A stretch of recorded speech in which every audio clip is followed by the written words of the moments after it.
Hello YouTube, welcome to my YouTube channel, and today the goal of my workout is to hit 300 repetitions on push-ups.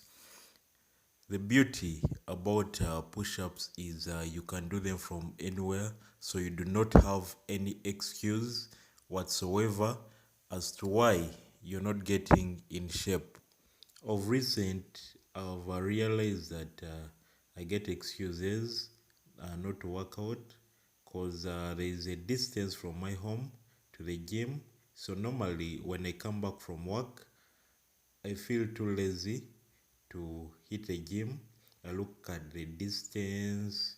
So I'm trying to take away any excuses by doing calisthenics because at least I'm getting the work in. So I would recommend that if you want to get in shape, make it a point to remove any obstacles that might make your journey to getting in shape harder. I would recommend that you start incorporating calisthenics into your workouts since they can be done from anywhere. You can just literally jump out of your bed right now. You crank out a few push-ups or you do a few sit-ups. You don't have to do these complicated movements, but with time you're going to find that they're going to get easier, and you might have to challenge your body more. I would recommend that if you're starting to get in shape, do not attempt these challenges you see online.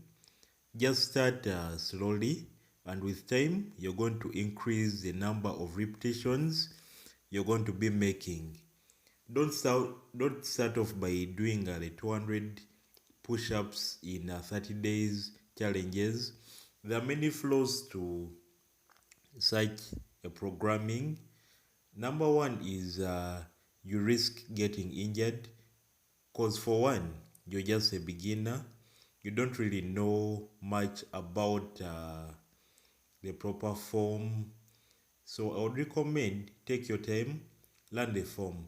It is not about how many repetitions you can do. It is about first getting the form right. Then you can work on increasing the number of repetitions. Basically, that is frequency. And if you want to make the exercise harder, do it in a controlled manner.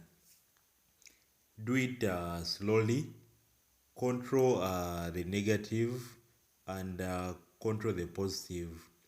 Trust me, even if you're advanced, if you're to crank out, normally I know people who can crank out 100 push-ups in a row without even resting. But trust me, when you tell them to start doing the repetitions at a very, very slow pace, trust me, by 25, they're already burnt out.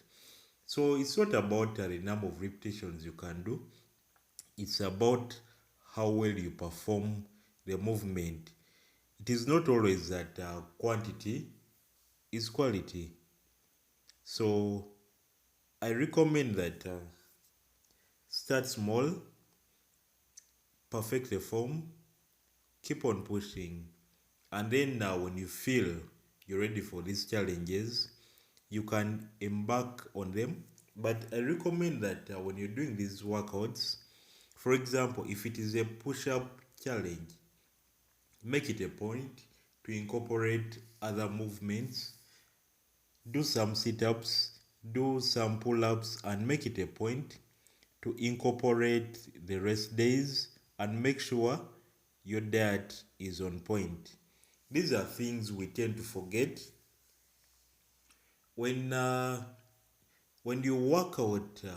When you're doing push-ups, I understand push-ups are a full body movement, but when you're doing push-ups only, the push-ups normally work your chest muscles, they work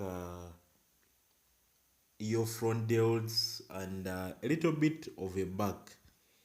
But the emphasis is on your chest. I would recommend that to avoid imbalances, make sure you incorporate some back movements, do some pull-ups, because if your body is imbalanced, trust me, the risk of getting injured is very, very high. And make it a point to hydrate in between your workout, or you can hydrate during the day prior to the exercise. But I read somewhere that it is not advisable to take cold water when you're working out. As you can see, the water I was taking was room temperature. I was trying to shake off the pain. I've taken long without doing push-ups. That's why they were a little bit harder. The last set of push-ups I did was during the 1000 push-ups in 1 hour challenge. Trust me, that thing was brutal. I think I still wake up at night covered in cold sweat thinking about that challenge. It was really, really hard. And I saw this tip of trying to crank out push-ups where you shake out your hands. You leave one hand touching the ground, and you shake out the other. Then the arm you've been shaking, you put it down, shake out the other, then keep on cranking out push-ups. I think that counts as one set if you do not move from the push-up position. And there is another tactic for resting in between a set. I don't mean like you do a set then you rest. I mean in between, whereby you just lift your butt up. That way, you're resting. Make sure in between your sets, you're shaking out your arms to reduce on the pain, and not to overrest the muscles, since it is not recommended to rest for a long period of time. Even when you're resting, at least make it a point that it is an active rest, so that when you go back into the push-ups, your body uh, is still active. That way, you may avoid any kinds of injuries. And what I normally preach is it's all about form.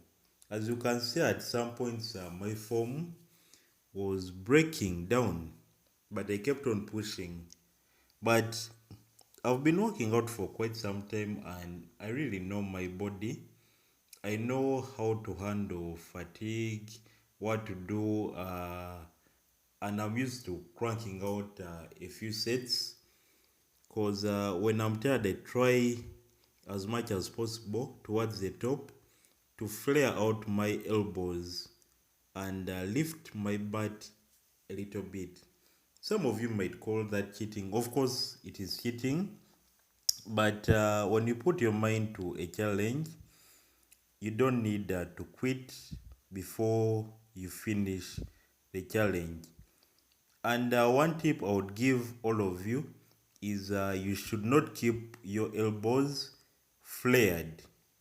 When you keep your elbows flared, the emphasis is on your shoulders.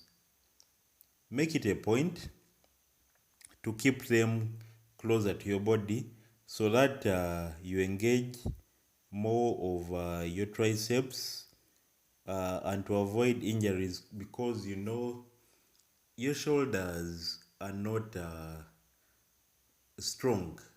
They're not big muscles compared to your chest. Your chest is a very big muscle. It can take on lots of weight.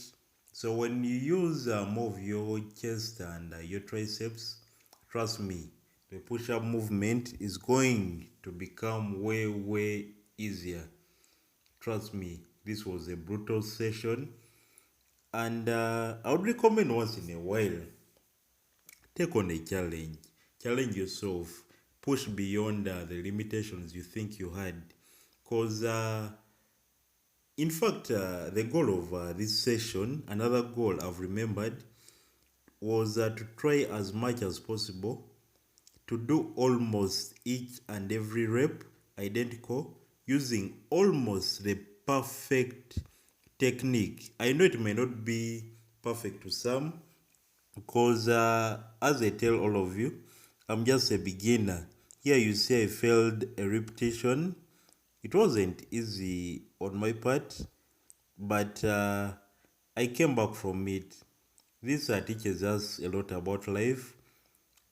I came back, I had to finish my set. You know how City Fletcher says, "It's still your motherfucking set." This is what happened. I fell on my chest, but I had to come back and finish the set. I could have quit because really no one is even watching. But I kept on pushing.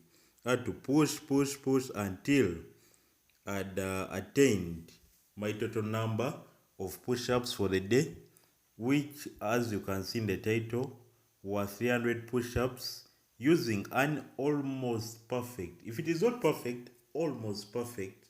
I know perfect is really subjective.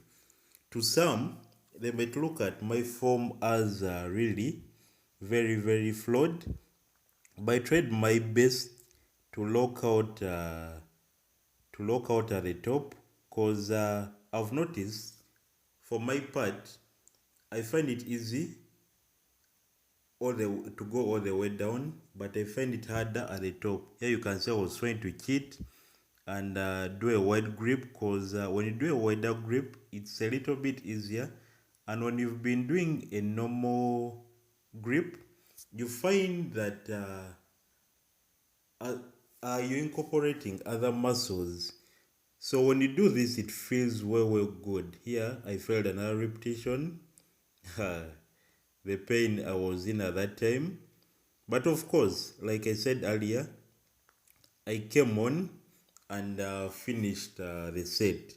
It is not over when you fail a rep. It is over when you've achieved whatever goal you had in mind when you are going into the workout. Do not stop when you're tired. Stop when you're done. By done, I mean, what was the intention of the workout? But I need to caution all of you. There's that point you reach when you're so exhausted. You know you can't go anymore. You know that you cannot perform a rep with perfect form. I recommend when you reach such points, make it a point to stop. Know your body. Know what your limits are. But in case you can push past your limit with an almost acceptable form, I recommend that you do it. But as a beginner, try as much as possible to explore. Know your body. Take time to know your body. If something feels wrong, if something doesn't feel right, just stop. It is not about pride, it is all about safety. Thank you for watching my channel. Peace.